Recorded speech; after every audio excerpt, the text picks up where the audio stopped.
ফলে নিশ্চয়ই সেই অ্যাপ্রোচেই ব্যাটিংটা করতে চাইবেন দুই ওপেনার। প্রথম বল, অফ স্টাম্পের বাইরের বল, ড্রাইভ করেছেন, সীমানার বাইরের দিকে চলে যাচ্ছে 4টা রানের জন্য। Absolutely brilliant. What a start for Bangladesh A.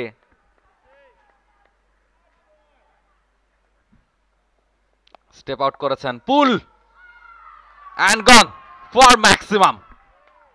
ইন্টেন্টটা একেবারে স্পষ্ট বাংলাদেশ এ দলের ওপেনারদের কাছ থেকে। এনামুল হক বিজয়, he is on fire.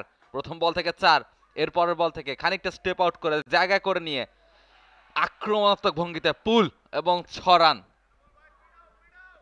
Bangladesh এ দলের হয়তোবা বুঝতে পারছে যে এই উইকেটে তারা রানটা চেস করতে চায়, তারা ড্রয়ের জন্য খেলতে চায় না।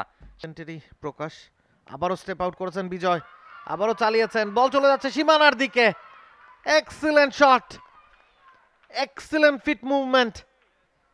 ইন্টেন্টটা দেখাচ্ছে বাংলাদেশ, নিউজিল্যান্ডকে প্রেসারে ফেলার চেষ্টা করছে এবং এই স্ট্র্যাটেজিটার বাস্তবায়নও হয়তো ঘটাতে চাচ্ছে যে স্পিনাররা যখন আসবে কাজটা কঠিন হবে। পেসের এগেনস্টেই হয়তো রান করাটা ইজি, তা শুরুতেই প্রতিপক্ষকে চাপে ফেলে দেওয়া দরকার, সেই কাজটাই করছেন বিজয়। টানা ৭মবারের মতো বেস্ট টিস্যু পেপার ব্র্যান্ড হিসেবে স্বীকৃতি পেয়েছে বসুন্ধরা টিস্যু।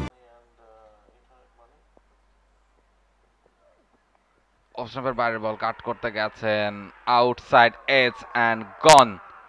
এনামুল হক বিজয় অফ স্টাম্পের অনেক বাইরের বল, তাকে ফিরতে হচ্ছে ক্লার্কসনের বলে।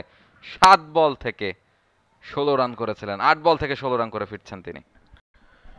অন দ্য ড্রাইভও যদি তিনি করতে যেতেন রিস্ক ছিল, যে কারণে স্ল্যাশ করার চেষ্টা করেছেন এবং সেটাই শ্যাডো করতে করতে প্যাভিলিয়নের পথ ধরছেন।